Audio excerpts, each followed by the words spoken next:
mes amis Gémeaux, bonjour. Comme j'ai fait votre tirage général en dernier, je commence avec vous pour votre tirage sentimental. J'espère que vous vous portez tous très bien. Et pour ceux qui me découvrent, soyez les bienvenus, cette chaîne est la vôtre. Alors, vous avez pour votre tirage sentimental trois arcanes majeures avec des fins de trois arcanes majeures avec quand même certains doutes pour dire d'avancer. On est dans le début de quelque chose avec une certaine pondération, une certaine mesure, une certaine retenue. Alors, on va commencer tout de suite avec l'énergie que vous avez sentimentalement. C'est cette carte de la roue inversée qui va nous parler de la notion du temps qui passe, du fait de se laisser porter, du fait de laisser les choses se réaliser d'elles-mêmes. Toutefois, cette carte est renversée, ce qui peut traduire en fait qu'il y a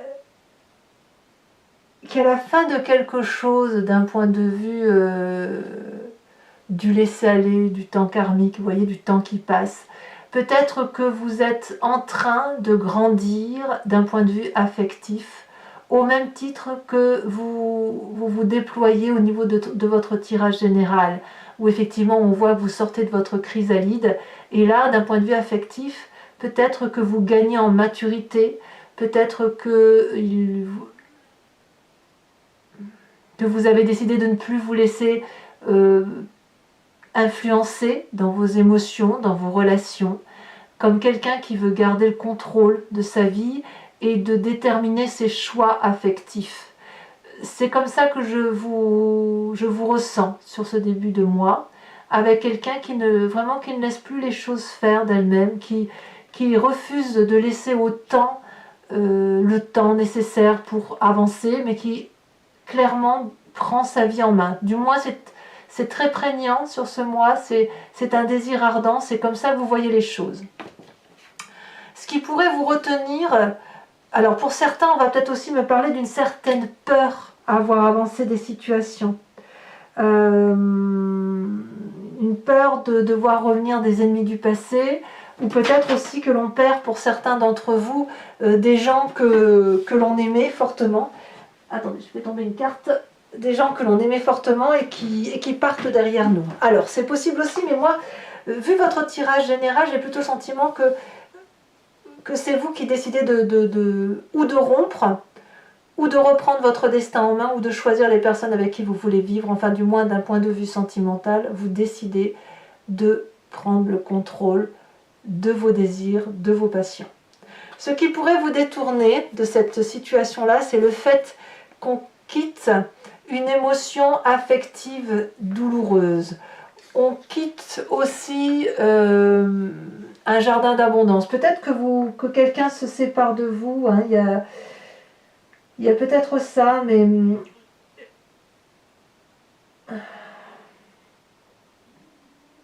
on est aussi un peu dans l'évaluation de soi, dans ses sentiments, vous voyez, avec cette carte. On est un petit peu dans le doute de ses capacités. Peut-être qu'on s'inflige des valeurs morales, une certaine pudeur dans sa façon de penser.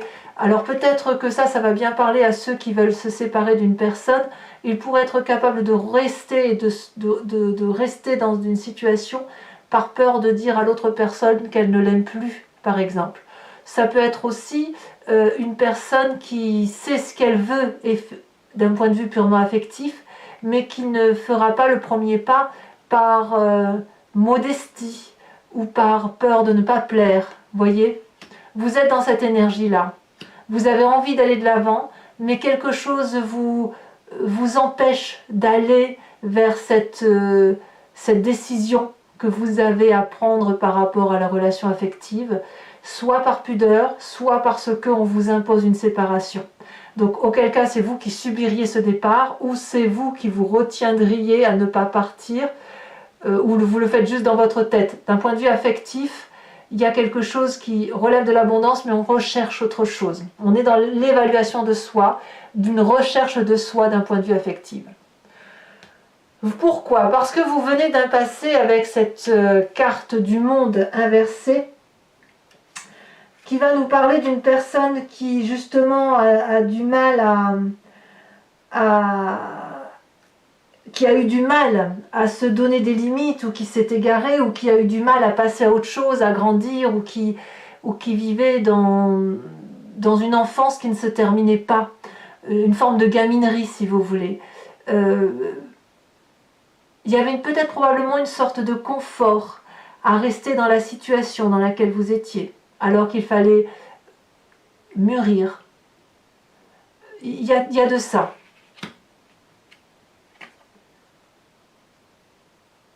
J'ai l'impression que vous voulez vraiment divorcer de votre passé, d'une façon ou d'une autre. Ce passé n'est pas forcément dans une relation de couple, elle peut être plus étendue. Il y a des personnes qui sont seules mais qui se sentent très attachées à une personne karmiquement et qui veulent cesser d'attendre, cesser d'y croire. Mais il y a cette envie de rester ancré dans une relation, une retenue du passé. Il y a quelque chose qui vous empêche de grandir par rapport à ça. Comme si vous aviez été... comme si on vous avait pris pour un gamin très très longtemps en fait. Comme si vous n'étiez pas assez apte à prendre vos décisions par vous-même.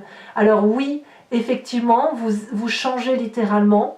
Mais il y a quand même encore quelque chose du passé à régler par rapport à ça, et c'est probablement pour cela que vous doutez de vos capacités d'investir votre vie, votre choix, vous doutez de vos capacités affectives, de votre capacité à aimer, à être aimé pour ce que vous valez, et voilà, comme s'il fallait toujours plaire aux autres. On a ça quand même. Pourtant, votre plus grande force, c'est la carte du battleur. Là, littéralement, c'est quand même une arcane majeure qui va nous parler de la magie des événements, qui va nous parler d'un début de parcours, d'une volonté de s'élever, d'une force personnelle intérieure et d'un certain charisme qui vous permet de croire que tout est possible. Vous avez toutes les cartes en main et toutes les possibilités, comme ce nouveau-né, d'aller là où vous voulez d'un point de vue affectif. Donc vous avez la capacité de renaître de vos cendres, vous avez la capacité de naître dans l'amour tel que vous avez envie de le vivre maintenant, dorénavant, en faisant un deuil du passé. Alors peut-être aussi que vous ne voulez pas endeuiller ce passé qui était peut-être très confortable, qui était peut-être de votre enfance, vous savez, comme quelqu'un qui doit quitter le nid quelque part, et puis il reste un petit reliquat de quelque chose, ce petit socle que l'on n'a pas envie de se séparer. Eh bien gardez-le, vous pouvez tout à fait le garder et appuyer votre construction de vie sur ce socle solide qui vous permettrait effectivement de construire quelque chose de nouveau d'un point de vue affectif. Parce que là, vous êtes en train de vous réaliser. Là, vous voulez vivre l'instant présent, vous voulez vivre passionnément. Donc, il n'y a pas de doute à avoir sur soi et sur ses capacités d'aimer et à être aimé. Dans votre état d'esprit, ce que vous avez en tête et que vous ne dites pas forcément, c'est cette cavalier de denier inversé. Alors, qu'est-ce qui va nous dire ce personnage? Ça peut être déjà une personne, vous pensez à une personne qui pourrait être de terre, donc Capricorne, Taureau ou Vierge, qui peut être seul, qui reste dans cette solitude. Et alors qu'il devrait être un ami qui vous apporte un cadeau, qui apparaît comme un ange gardien, qui vous aide, vous avez peut-être le sentiment que cette personne-là, elle n'est pas aussi attachée et aussi attentive à vous qu'elle le devrait. Comme s'il y avait un piège qui se dessinait. C'est peut-être cette personne-là que vous réalisez. Vous comprenez que cette personne-là, vous devez la quitter, vous en séparer. Mais ce qui vous retient, c'est qu'effectivement, vous avez du mal à vous séparer de ce que cette personne a pu vous apporter. Et puis, l'air de rien, il a probablement été ce cavalier à l'endroit à un moment donné. Il vous a apporté quelque chose de doux, un cadeau de la vie, il vous a apporté de l'assurance, du réconfort. Ça vous a permis de vous construire. Mais maintenant, vous le mettez à l'envers parce que maintenant vous avez autre chose à vivre. Et cette personne-là, vous la voyez sous un autre jour, sous un autre dessin, avec une autre idée de sa valeur. Elle est moins importante pour vous. Peut-être que vous avez aussi envie de la piéger pour voir si son ambition, si sa relation avec vous, elle est sincère. Dans votre présent, on a une personne qui a une 3 de coupe inversée. On a fini de jouer. On a fini de s'amuser à... On a fini de s'amuser à la légèreté. Il pourrait même y avoir une certaine anxiété à la fidélité affective et amoureuse. Je m'explique. Normalement, la 3 de coupe, c'est de la gaieté, de la joie de vivre, de se contenter de 3 fois rien. Et là, il y a une résonance en vous qui consiste à dire non mais ça ne me convient plus en fait. J'en ai marre de croire à cette fibrosité ambiante qui consiste à me faire croire qu'on s'amuse bien, qu'on s'éclate et que tout va bien. En fait, c'est pas ça que je veux de la vie. Vous voulez autre chose de la vie. Et cette autre chose-là, c'est quoi? C'est être aimé pour ce que vous êtes et aimer comme vous l'entendez. Vous en avez la capacité, vous avez tout en vous pour aller de l'avant. Par contre, il faut garder le socle du passé qui était sain, serein, avoir confiance en vous parce que vous le valez bien, si j'ose le dire ainsi, et regarder dans votre état d'esprit que cette personne de terre n'est pas un cadeau de la vie, mais quelqu'un qui vous a piégé. Là, on a un véritable réveil, un sursaut, ou alors peut-être que vous n'avez plus envie de vivre dans la légèreté. Vous n'avez plus envie... Attendez.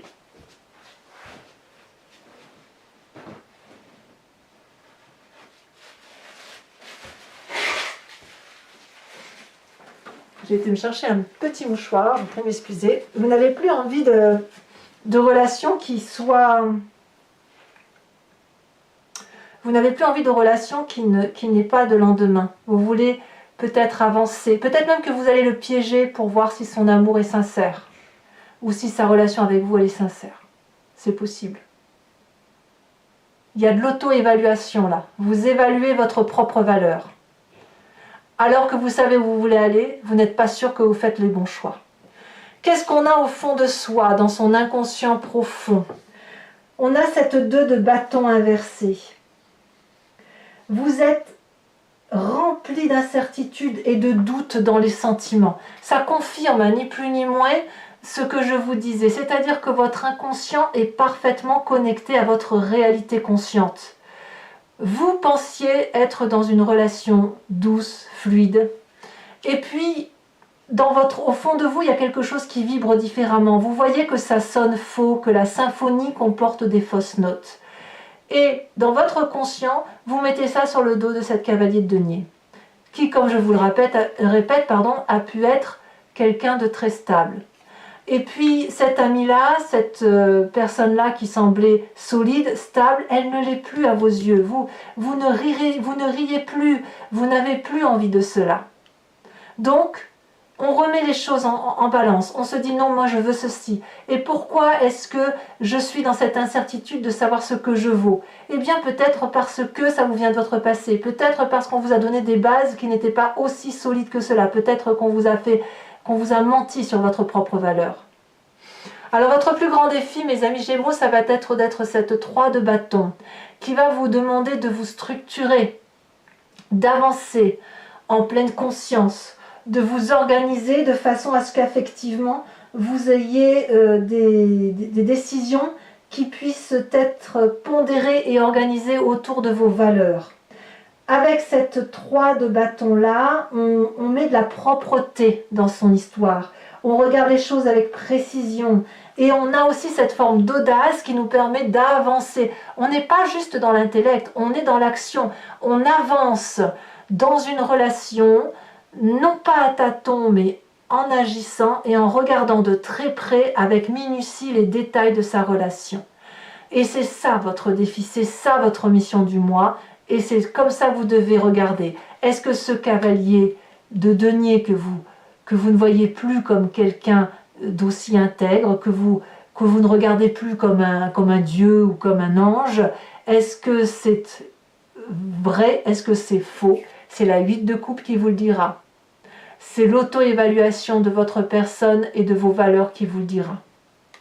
En prenant appui sur votre passé, sur ce socle solide, le fait qu'on ne veut pas enlever ce qui a été important dans notre vie et qui a été bon pour nous, mais en prenant soin avec son énergie nouvelle, avec ce magicien, d'avancer. Voilà.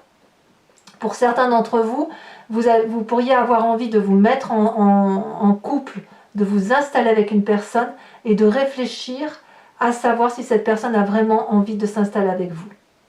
Et auquel cas, vous allez essayer de creuser pour connaître ses sentiments et sa sincérité. Quel est le chemin que vous entreprenez, que vous prenez? Nous avons cette 2 d'épée. La 2 d'épée va nous dire que votre chemin se clarifie. La 2 d'épée va nous dire qu'on va avancer de façon équilibrée, avec une certaine audace, avec une certaine prise en main des événements. On va affirmer sa position. C'est un défi gagnant quelque part. C'est une vérité qui va s'imposer à vous. Vous clarifiez votre position. Vous voulez de l'authenticité affective. Et c'est parce que vous allez vous mettre en marche avec précision pour regarder ce qui va, ce qui ne va pas, en clarifiant votre vie, que vous allez pouvoir faire la lumière. Ça va supposer peut-être d'une certaine forme d'hypocrisie. Peut-être que même vous allez le garder secret pour vous. Peut-être même que vous allez le cacher. Vous n'allez peut-être rien dire à qui que ce soit. Peut-être même que vous allez imposer votre position par rapport à ce à ce cavalier de denier, et que vous allez créer des divergences familiales. Il y a de la discorde à venir, mais parce que vous avez ce besoin impérieux d'affirmer la personne que vous êtes.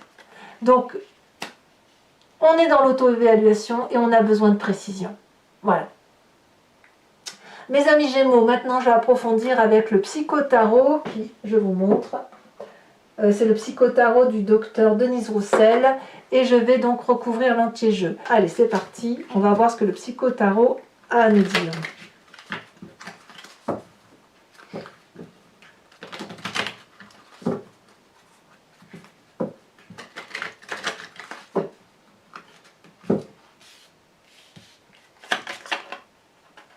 Trop. Alors, l'énergie entrante, ça saute déjà. Ce qui nous détourne maintenant.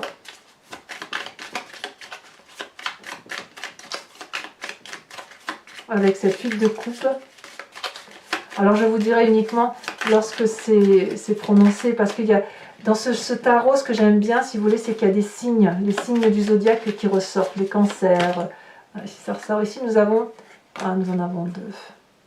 Je vais vous les mettre quand même. On a la 10 de coupe et puis on a la carte 16. Si vous voulez, dans ce tarot, ce qu'il y a d'intéressant, c'est qu'il y a du tarot, il y a les signes du zodiaque qui apparaissent. Votre passé.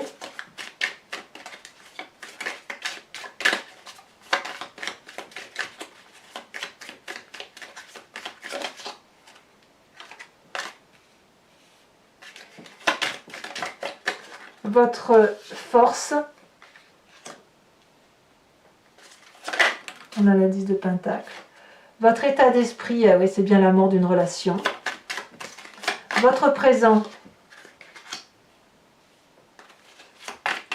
Il y a plusieurs signes qui ressortent.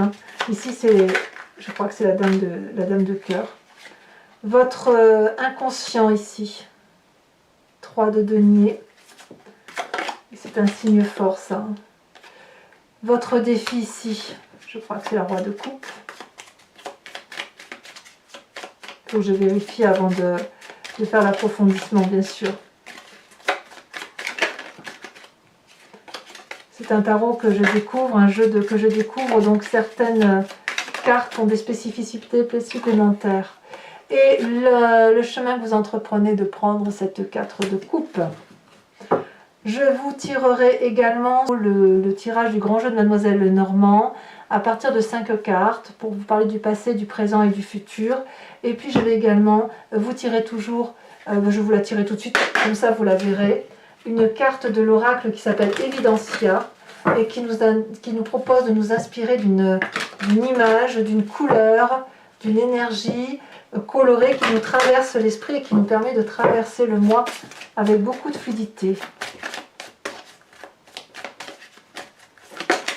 Ici elle a sauté, on a cette carte 5 et vous voyez les images, je vous dirai ce qu'il en est. Voilà, donc n'hésitez pas à commenter, partager, liker, à vous abonner bien évidemment parce que ça soutient la chaîne. Et dans tous les cas, je vous dis à très bientôt. Bisous, bisous.